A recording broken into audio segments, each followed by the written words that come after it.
¿Cuál es la otra característica? Que es intenso y persistente. Muy bien. Esas tres características, intenso y persistente. Intenso porque lo lleva al chico a consultar, a la madre a hacer la consulta médica, ¿sí? Y es persistente, hace 48 horas que está instalado y lógicamente el dolor no pasó, ¿no es cierto? ¿Está? El paciente entonces lo podemos catalogar como un abdomen agudo. Dentro de los abdómenes agudos, según la característica presentada en este caso clínico de este pacientito, ¿tá? Decimos que el dolor es más intenso en la fosa ilíaca derecha y en el flanco derecho. ¿En qué podríamos pensar? ¿Qué diagnósticos diferenciales se nos viene a la cabeza como para poder pensar en este paciente a ver cómo resolvemos esta situación? A ver, ¿qué les parece a ustedes? Puede ser un Crohn. Mm, eh, Porque el Crohn es una enfermedad crónica, ¿no es cierto? Puede ser una apendicitis, profesor. Bueno, ahí está, ahí me gustó más. Puede ser una apendicitis. Muy bien, muy bien. Lo que primero tenemos que pensar en son los cuadros más graves, en este caso, que nos pueden llevar a algún tipo de complicación, ¿no es cierto? La apendicitis es una de ellas, ¿sí? La apendicitis es una de ellas. ¿Qué otro cuadro podría ser? El chico tiene fiebre y tiene vómitos. La verdad que acá en el cuadro clínico nos refiere diarrea, pero es una cosa que deberíamos preguntar, ¿no es cierto? Entonces, ¿qué otro diagnóstico diferencial se les ocurre a ustedes? Puede ser por un parásito también. Claro, la idea, chicos, es que lo que yo quiero es que ustedes se ubiquen dentro de la definición, ¿sí? Que esté dentro de lo que es un abdomen agudo. Yo sé que ustedes todavía no vieron muchas cosas, que vamos a ir viendo de a poquito, pero ya deberían tener una idea porque ya dieron algunas patologías que dan dolor abdominal, ¿sí? Tiene que ser súbito, tiene que ser persistente y tiene que ser intenso. La intensidad va a variar de acuerdo a qué? De acuerdo a la tolerancia al dolor que tenga el paciente, ¿no es cierto? Sí, entonces, a ver, ¿qué se les ocurre a ustedes? ¿Qué otro cuadro se les ocurre? Un traumatismo puede ser. Bueno, muy bien, un traumatismo de abdomen. Los chicos muy frecuentemente tienen traumatismo de abdomen. Perfecto, muy bien. Entonces lo que nosotros tenemos que ir pensando ahora, ¿qué tiene para traumatismo de abdomen y qué no tiene? La fiebre, por ejemplo, no tiene nada que ver con el traumatismo de abdomen, excepto que el chico tenga un hematoma sobreinfectado, que eso va a llegar más de una semana a veces, ¿no? Pero bueno, muy bien. A ver, ¿qué otra cosa? Pensar en una obstrucción a nivel intestinal. Bueno, muy bien, una obstrucción intestinal. A los 8 años de edad es difícil, excepto que tenga alguna malrotación, que no se haya diagnosticado en la edad de lactante, neonatal o de lactante, puede ser, ¿no es cierto? Puede ser. Eh, Alguna obstrucción intestinal funcional, ¿está? Exacto. ¿Mm? ¿Por qué, por ejemplo? A ver. ¿Qué le pudo haber pasado? Puede haber ingerido algún cuerpo extraño, profesor. Un cuerpo extraño, no. Un animalito extraño, eso sí. Me gusta más. ¿Qué puede ser? A ver. Ascaris. Muy bien, Ascaris. El Ascaris es un parásito, es un gusano que tiene aproximadamente 15 centímetros, el adulto, ¿sí? Y mide medio centímetro de grosor aproximadamente. Y normalmente cuando está multiparasitado, el chico ellos hacen ovillos de Ascaris en el intestino delgado, hacen como bolas, como pelotas bien cerradas de Ascaris en el intestino delgado. Y eso puede causar, ¿no es cierto?, una obstrucción intestinal, una oclusión intestinal mecánica en ese caso, ¿no? ¿Qué otra cosa? A ver, algo mucho más frecuente que ocurre en el paciente pediátrico. Yo les había hablado de Una la infección urinaria. una infección urinaria, muy bien. La infección urinaria genera dolor abdominal, genera fiebre y genera vómitos en el paciente pediátrico. Excelente. Es un diagnóstico muy importante, ¿sí? ¿Qué otra cosa? Más frecuente todavía que la infección urinaria. ¿Una gastroenteritis?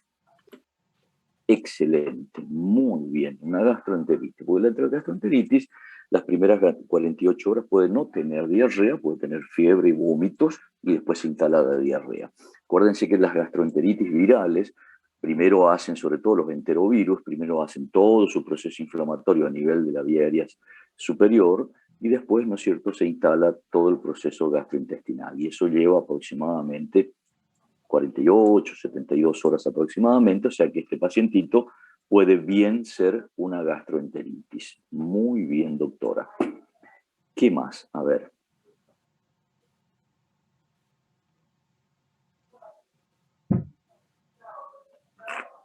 ¿Se acuerda que habíamos hablado de la clase anterior? La colecistitis aguda es bien, paciente, ¿no? Bien, doctor. Una colecistitis aguda también puede causar este cuadro, ¿sí? Va a tener fiebre, va a tener dolor, va a tener vómito, solo que los dolores van a ser más de tipo cólicos al comienzo, ¿no es cierto?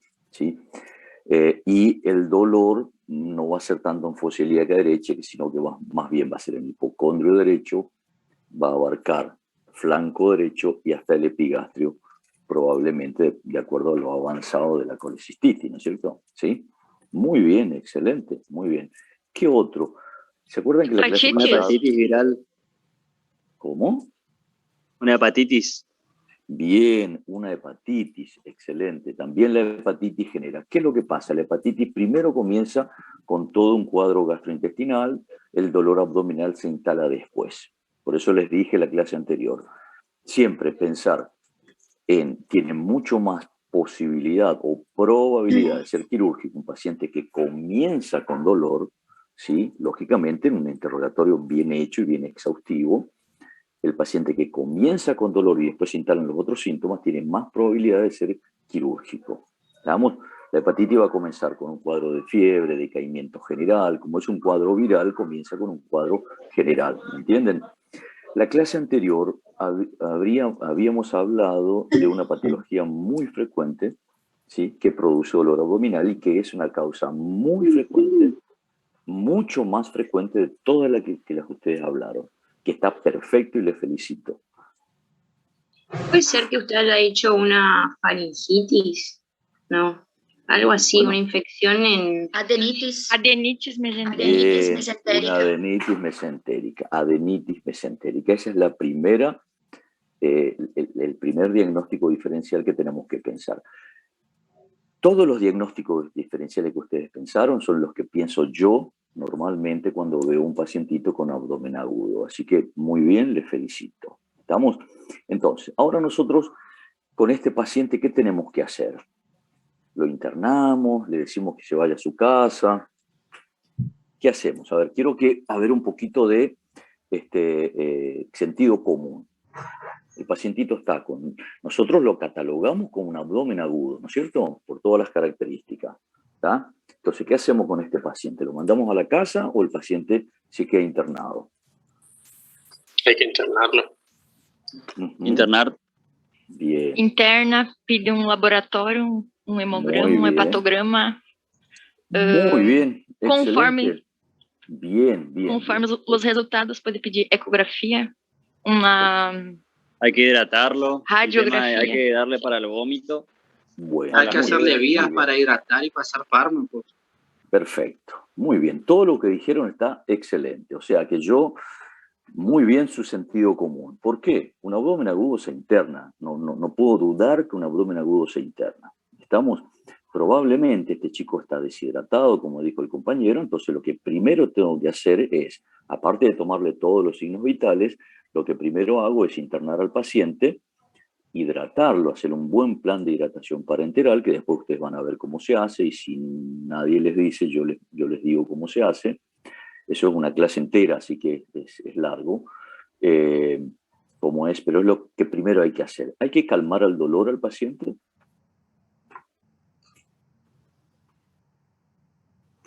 Hay que calmar el dolor al paciente. Y si le duele, sí. Acredito que de entrada não, para ver se vai evolucionar, não sei, na verdade. Yo diría que depende de qué tanto le esté doliendo. Si es muy insoportable, sí, si no, puedes utilizarlo para guiarte un poco más hacia dónde está la patología.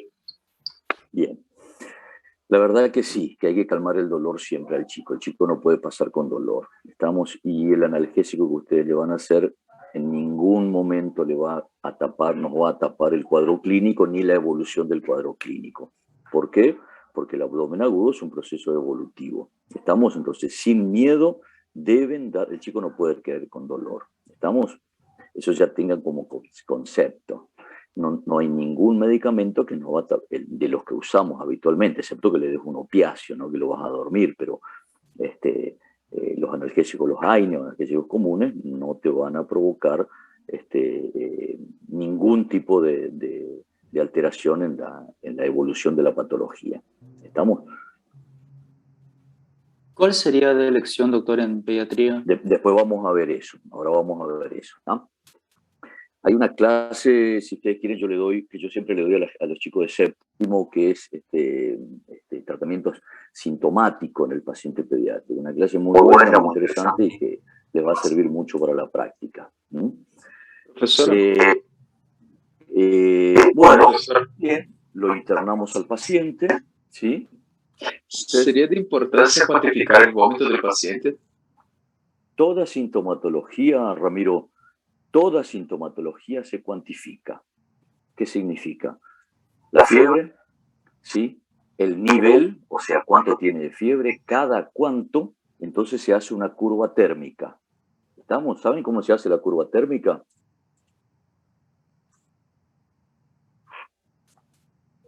Es muy importante para saber qué tipo de fiebre tiene el paciente. ¿Tá?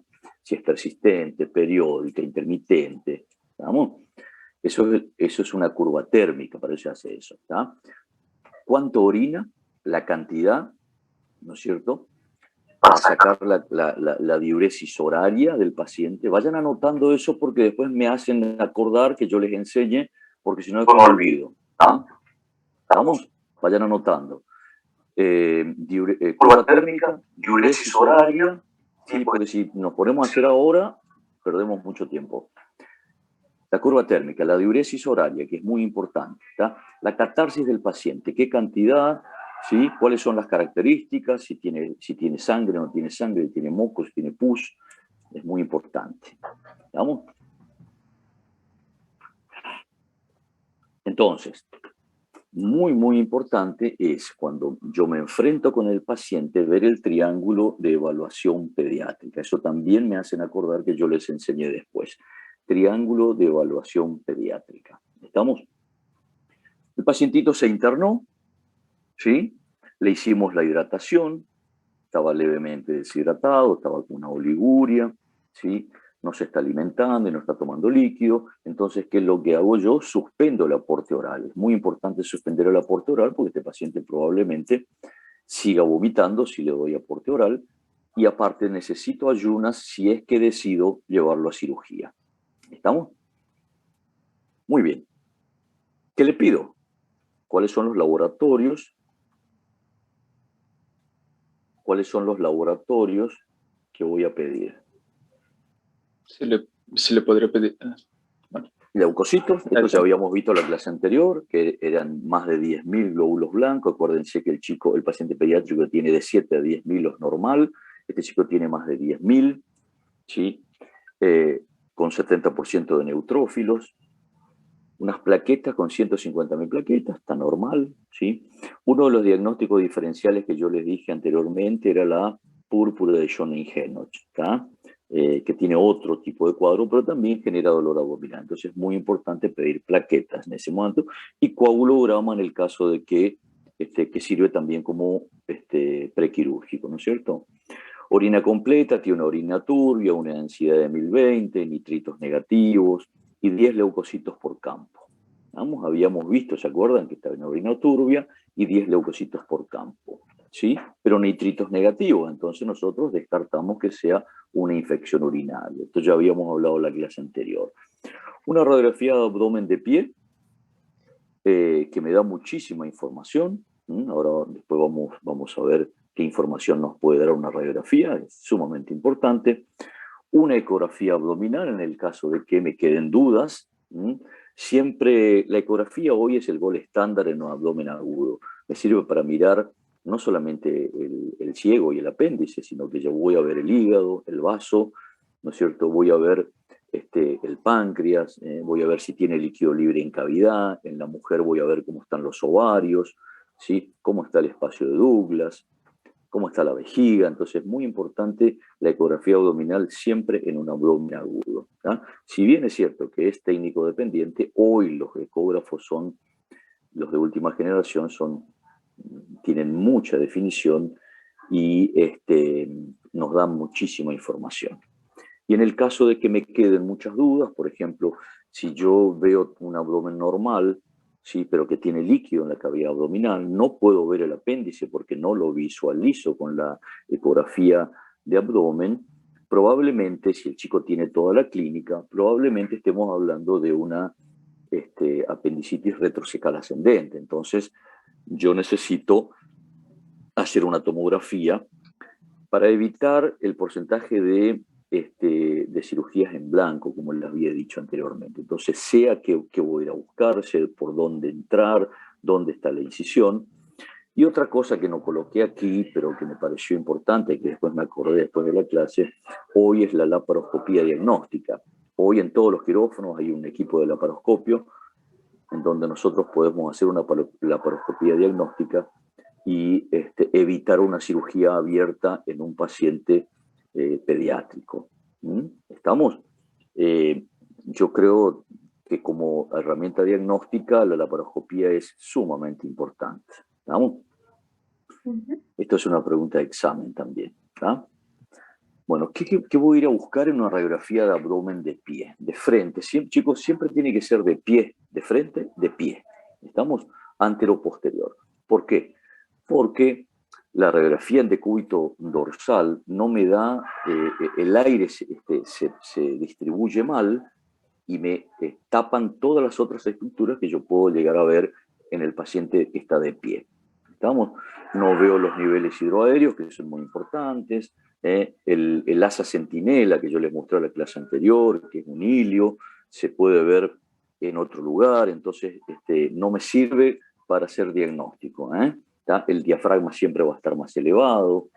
Entonces, puedo ver coprolito, puedo ver una radiografía normal y el chico está con un abdomen agudo, porque puede ser de reciente comienzo. Pueden haber coprolitos, puedo ver los coprolitos, lógicamente, dependiendo del tamaño y de la intensidad de los rayos, puedo llegar a ver el coprolito. Cuerpos extraños, ¿sí? Calcificaciones, que no son raras, ¿no es cierto?, en el intestino, o en el retroperitoneo, niveles hidroaéreos, los hilios que se forman, los niveles hidroaéreos, por ejemplo, en las obstrucciones intestinales o hasta en las gastroenteritis o las enteritis, no es complicada, ¿no es cierto? La visualización de una asa centinela, sumamente importante. ¿Ustedes me están escuchando? ¿Sí? Sí, doctor. Como es la posibilidad de ver un neumoperitoneo, ¿se acuerdan lo que es el neumoperitoneo de semiología? ¿Se acuerdan, no? ¿Qué es? ¿Qué es la presencia de aire dentro de la cavidad. Muy bien. La presencia de aire libre dentro de la cavidad abdominal. La cavidad peritoneal. ¿Estamos? Entonces ustedes van a ver un espacio se va a acumular entre por debajo de los diafragmas, lógicamente, ¿no es cierto? Entre el hígado y el diafragma es donde más se va a visualizar. Signo de Joven, muy bien. Opa, ¿están sabiendo, che? Bueno. Profesor, sí. Una vez en radiografía el Gómez Sierra nos enseñó que en radiografía se dice signo de Popper y clínicamente se dice signo de Joubert. Sí, sí. Los radiólogos por ahí tienen otro vocabulario, ¿sí? Son más fantasiosos los radiólogos. Es que hay que tener mucha imaginación para ser radiólogo, ¿sí? Entonces, la escoliosis, o sea, posiciones antálgicas hacia cualquiera de los dos lados, pero si es un abdomen agudo por una apendicitis, va a ser una escoliosis hacia el lado derecho, ¿sí? Va a haber, lógicamente, un espasmo involuntario del psoas por el proceso inflamatorio, ¿no es cierto? Y más, cuanto más apoyada esté el apéndice hacia atrás, hacia el psoas, más contractura el psoas va a tener. ¿Ah? Líquido libre. Es muy importante poder ver ese líquido, poder diagnosticar ese líquido libre, pero es mucho mejor con la ecografía. Impactación fecal, muchas veces una de las cosas que no dijimos es la constipación. El paciente con una constipación de más de 48 a 72 horas de evolución, con impactación fetal y con un bolo fecal importante, un fecaloma, genera dolor abdominal importante, genera uriguria, genera síntomas urinarios, por compresión del cuello de la vejiga, y dolor abdominal con distensión abdominal, hasta vómitos a veces, ¿no? Muchos de estos pacientitos con fecaloma de más de 5 días de evolución también pueden presentar fiebre. ¿Ah?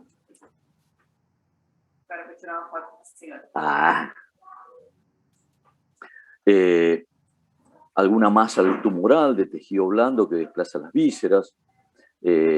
Hay una cosa importante que es la grasa peritoneal. Ahora vamos a ver las líneas peritoneales. Está definida por la grasa preperitoneal, como se ve en la radiografía. Es muy importante identificar eso en una radiografía normal.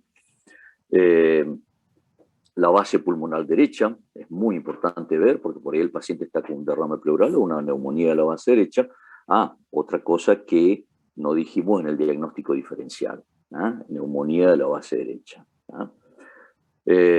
Ahora le voy a decir los 10 diagnósticos diferenciales más frecuentes en un abdomen agudo en pediatría. Fíjense ustedes, ahora un poquito. De este lado, del lado derecho de la pantalla, nosotros vamos a ver una radiografía normal, con una distribución aérea, con la guirnalda del colon transverso, colon descendente, ¿tá? El ángulo hepático, el ángulo esplénico, vemos toda la pelvis, ¿sí? Esta radiografía se ven los diafragmas, pero debería verse un poco mejor los diafragmas, como en este caso, por ejemplo, que está bien mejor sacada, ¿no es cierto? Vemos todos los diafragmas, vemos la cámara gástrica. Esto es la grasa preperitoneal. Es muy importante ver esta línea, ¿sí? Significa que no hay compromiso, o sea, no hay líquido, no hay un proceso inflamatorio en ese abdomen. Entonces ustedes van a ver acá cómo se ve mucho menos la línea de la grasa preperitoneal. ¿Vieron? Se ve mucho menos. Ahora vamos a ver otra radiografía, no se preocupen. ¿Estamos? Vemos la columna, ¿sí? Con las epífisis espinosas están alineadas. No hay prácticamente escoliosis, tampoco aquí una pequeña desviación hacia la derecha por contractura del psoas. Nosotros deberíamos ver acá en este segmento la línea del psoas, ¿sí? Acá está blanda la radiografía, por eso no se ve la línea del psoas, pero se debería ver la línea del psoas. Acá inclusive de este lado se ve mejor, Muchas veces se ven las siluetas de ambos riñones, ¿sí? Que son todas las estructuras que nosotros tenemos que buscar. La pelvis, ¿sí? Si bien no vamos a ver líquido libre, pero podemos ver esto, que son niveles hidroaéreos dentro del abdomen, y nos pueden dar un indicio, ¿no es cierto?, de algún proceso inflamatorio. Otra cosa que podemos ver es el edema de la pared intestinal. Van a ver esto más engrosado. Yo creo que tengo ahora una radiografía, les voy a mostrar. ¿Entienden? Fíjense ustedes, radiografía que le falta ver los diafragmas, esta se ve bien, y esta al contrario le falta ver la pelvis. Entonces una radiografía bien sacada tiene que estar bien por encima del nivel de los diafragmas hasta la pelvis, que se vea bien la pelvis. ¿Estamos? Muy bien. Fíjense ustedes acá. Un coprolito, ¿sí? Un coprolito. ¿Estamos? Una muy mala distribución aérea. Esta radiografía lo más probable es que haya sido sacada,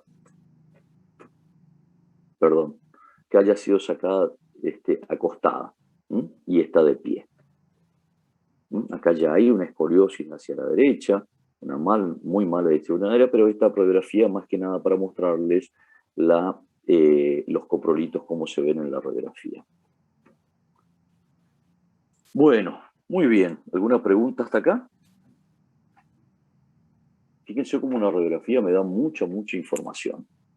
Si bien yo me voy a guiar por la clínica es mandatoria, lógicamente, pero los exámenes complementarios me ayudan mucho más a aseverar el cuadro de abdomen agudo, ¿no? Bueno, ¿cómo sigo con este paciente? ¿Qué otro estudio puedo hacerlo? ¿Cuál es el riesgo de yo esperar para hacerle algún otro estudio que no voy a tener en este momento? ¿Hay algún riesgo? ¿Es urgente? Lógicamente que ya tengo que hacer la interconsulta con el cirujano infantil, ¿no es cierto? Con todo ese laboratorio y esa radiografía ya debo hacer la interconsulta con el cirujano infantil. ¿Estamos? El chico está internado, ¿sí? Entonces tengo la posibilidad de hacer una ecografía, mejor. Y si no, lógicamente este chico va a ser operado lo antes posible, justamente para evitar la perforación del apéndice. El apéndice en los chicos se perfora entre las 48 horas y 72 horas aproximadamente. Y cuanto más chiquito, yo les había dicho que se perfora mucho más tempranamente, ¿no es cierto? Eso es un apéndice perforado. Aquí está el coprolito que habíamos visto en la radiografía. Fíjense, un terrible agujero en el apéndice. Este es un apéndice casi normal, ¿sí? Y el coprolito se impactó aquí, en la parte media. La ecografía tiene ventajas, es un estudio sin ningún tipo de radiación, ¿sí?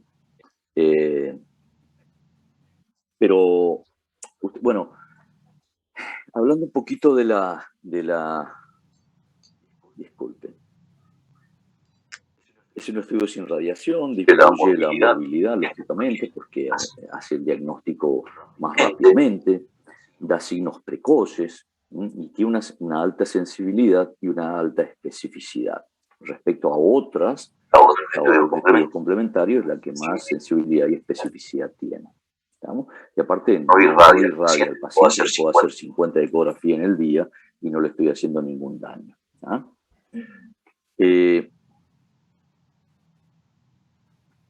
Bueno, esto habíamos visto la clase anterior, les dije que el apéndice normalmente lo que se hace son cortes transversales y cortes longitudinales para ver el tamaño del apéndice. Normalmente el apéndice tiene menos de 6 milímetros de diámetro. Si eso tiene y es mayor el diámetro, se puede considerar que está inflamada, ¿sí? Las paredes están engrosadas y con el traductor, y acá se ven el coprolito, ¿ah? Ese es nuestro paciente. ¿Vieron ahí? El coprolito, bueno, tiene sombra acústica posterior. Entonces con el traductor yo comprimo, hago una pequeña compresión y en un apéndice normal el traductor comprime el apéndice y disminuye el diámetro, ¿no es cierto? En este caso, con una apéndice inflamada está dura, ¿sí? Tiene contenido, está duro, es imposible comprimir eso. Entonces también es un signo y el ecografista le va a poner no compresible. ¿Estamos? Lo otro que se puede hacer, bueno, estos son los signos ecográficos de la apendicitis, ¿sí? Visualizo el apéndice, tiene que tener un diámetro mayor de 6 milímetros, debe ser no compresible, tiene que tener un aumento de la vascularización en el Doppler color, pero eso también va a depender del estadio en que se encuentre la evolución de la apendicitis. Y se puede ver el apendicolito en su interior. No siempre ocurre esto, ¿sí? Pero con las otras características yo ya puedo hacer un diagnóstico, ¿no? Los signos indirectos, aumento de la grasa mesentérica adyacente, o sea, es más refringente esa grasa porque está inflamada. Puedo ver líquido alrededor del apéndice o colecciones en la fosa ilíaca derecha, en el caso de que sea una apendicitis gangrenosa, por ejemplo, que tenga un absceso periapendicular, ¿sí? Ahora vamos a hablar un poquito de los estadios de la apendicitis. Disminución del peristaltismo en las asas de la fosa ilíaca derecha. No hay peristaltismo porque hay un hilio, lógicamente, o es muy lento, y puedo ver adenopatías regionales. Entonces, descarto que sea un apéndice normal. Entonces, tengo muchas posibilidades de que este paciente tenga una apendicitis, ¿tá? Ahora, ¿qué es lo que me va a aseverar?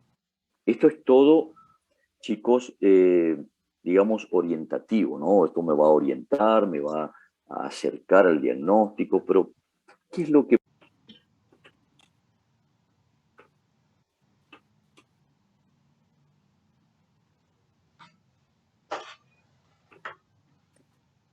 Volvimos. Disculpen. No, ahí le aviso, los chicos. Bueno. Dale.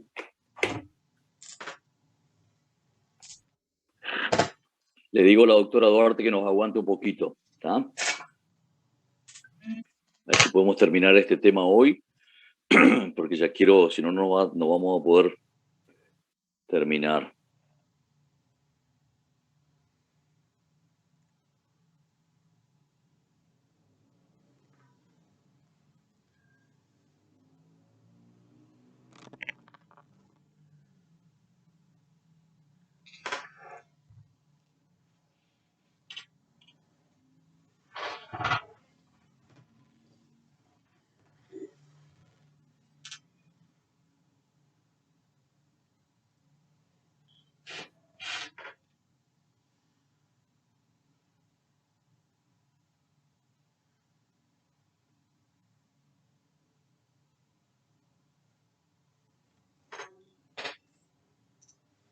Le aviso a la doctora Duarte. ¿Estamos todos?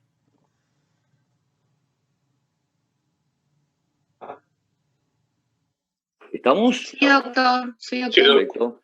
Vamos.